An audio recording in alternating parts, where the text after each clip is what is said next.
नमस्कार, स्वागत है आपका एनएमएफ न्यूज में। मैं हूं आपके साथ शबनम। कुछ दिन पहले पाकिस्तान में इंटरनेट पूरी तरीके से बंद कर दिया गया था। कहा जा रहा था कुछ बड़ा पाकिस्तान में होने वाला है। देखिए, शुरुआत हो चुकी है। कराची में एक के बाद एक बम विस्फोट हुआ और गुल प्लाजा मॉल उसमें आग की चपेट में आ गया। अफरा तफरी चारों तरफ मच गई। कराची में जो गुल प्लाजा में बम धमाकों की खबर जैसे ही सामने आई, उसके तुरंत बाद कराची पोर्ट पर भी बम धमाके हुए, आगजनी देखी गई। अब इसी पर चर्चा करेंगे कि क्या आतंकियों के निशाने पर कराची, इस्लामाबाद या आसपास के इलाके खुद ही आ गए हैं या फिर ये धमाके ईरान की तरफ से करवाए गए हैं। चर्चा के लिए हमारे साथ जुड़े हुए हैं वरिष्ठ पत्रकार पंकज प्रसून जी। पंकज जी, एक तरफ ईरान ने कहा था पाकिस्तान गद्दारी कर रहा है, तो दूसरी तरफ खबरें आ रही थी कि पाकिस्तान में इंटरनेट बंद हो गया है, जल्द ही कुछ बड़ा होने वाला है। तस्वीरें साफ दिखाई दे रही हैं, कराची में हमले की खबर आ गई है। कराची में कल 3 जगहों पे हुआ है। एक जिसके बारे में आप बता रही हैं, गुल प्लाजा मॉल, जिसको कराची मॉल भी कहते हैं, ये कराची का सबसे बड़ा मॉल है।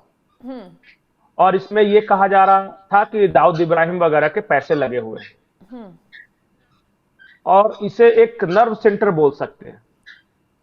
तो वहां पे सबसे पहले जनरेटर रूम में आग लगी और उसके बाद कहा गया कि ये शॉर्ट सर्किट से लगी है।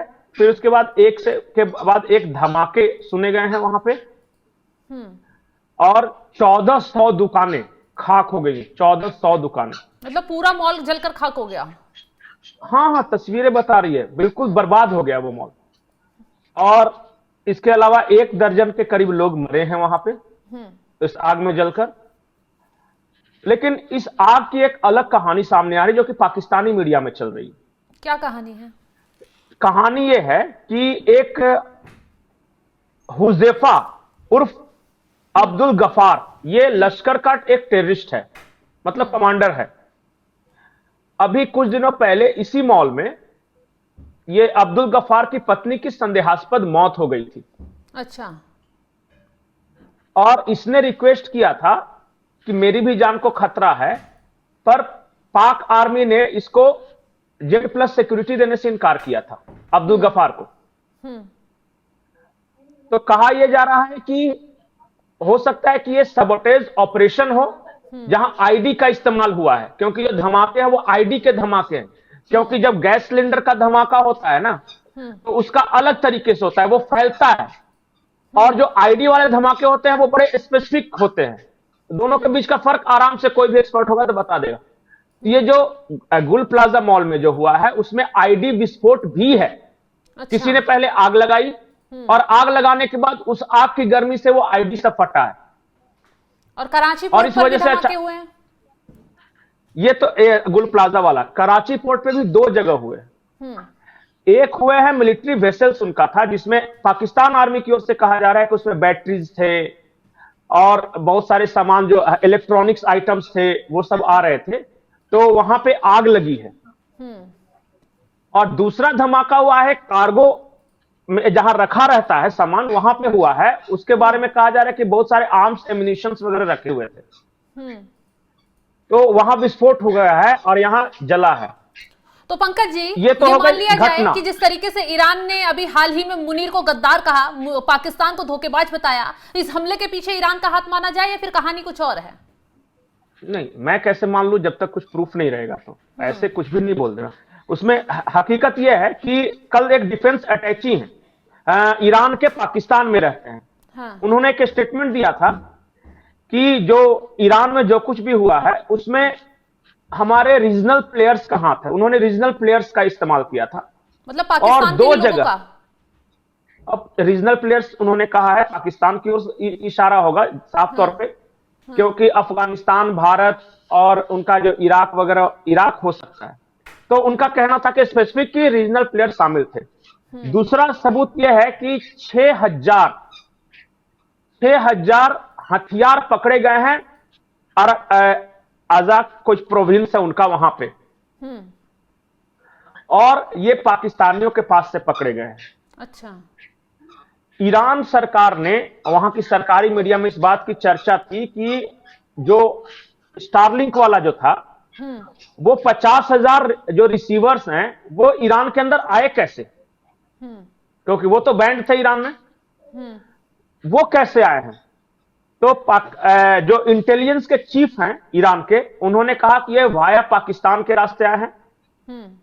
ये सबसे पहले कराची पोर्ट पे उतरे और वहां से इनको ट्रांसपोर्ट किया गया नौशेरा या कुछ जो बॉर्डर एक जगह है वहां पे इनको इकट्ठा किया गया है। उस जगह का नाम मैं बता देता हूं जैसे, और वहां से इनको सिस्तान प्रांत के थ्रू भेजा गया है ईरान के अंदर।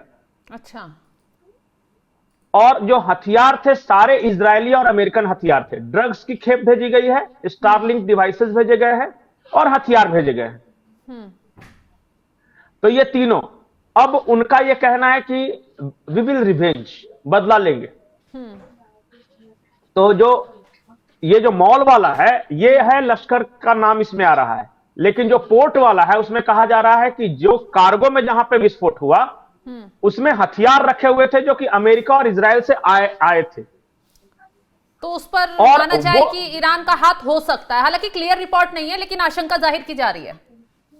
हाँ, जो थ्योरी है वो ये है कि सीक्रेट सर्विसेज ऑफ ईरान को ये पता चल गया था कि यहां पे रखा हुआ है हथियार जो कि हमारे खिलाफ इस्तेमाल होना है। उन्होंने उसको वहीं पे सबोटाइज कर दिया। तो कल दिन भर पूरे कराची में बूम बाम धूम धाम धड़ाके होते रहे, शहर के बीच में भी, कराची पोर्ट में भी।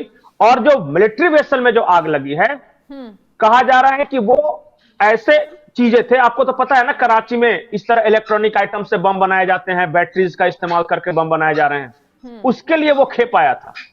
अच्छा। और इन आतंकियों को भेजना था उन प्रोटेस्टर्स के ईरान में, जहां वहां वो लोकली मेड ये बम बनाते और फिर ये धमाके करते। तो पोर्ट वाला ईरान वाला एंगल है और गुल प्लाजा वाला जो विस्फोट है वो लश्कर वाला एंगल है। हालांकि पाकिस्तानी मीडिया कह रही है, पोर्ट वाले के बारे में तो कह रही है कि वो तो इलेक्ट्रॉनिक्स डिवाइस था, उसमें आग लग गई। गुल प्लाजा के बारे में कह रही है कि शॉर्ट सर्किट से आग लग गई। क्यों छुपाने की लेकिन कोशिश बहुत सारे, तो क्या दिखा दें कि हम मंगवा रहे थे हथियार ईरान के लिए? तो ये भी तो दिखा सकते हैं, हर बार रोना रोते हैं ना कि हमारे यहाँ तो आतंकी हमला करवा दिया, तमाम देशों पर ठीकरा फोड़ देते हैं जो दुश्मन देश उन्हें लगते हैं। नहीं, हमला तो हुआ है।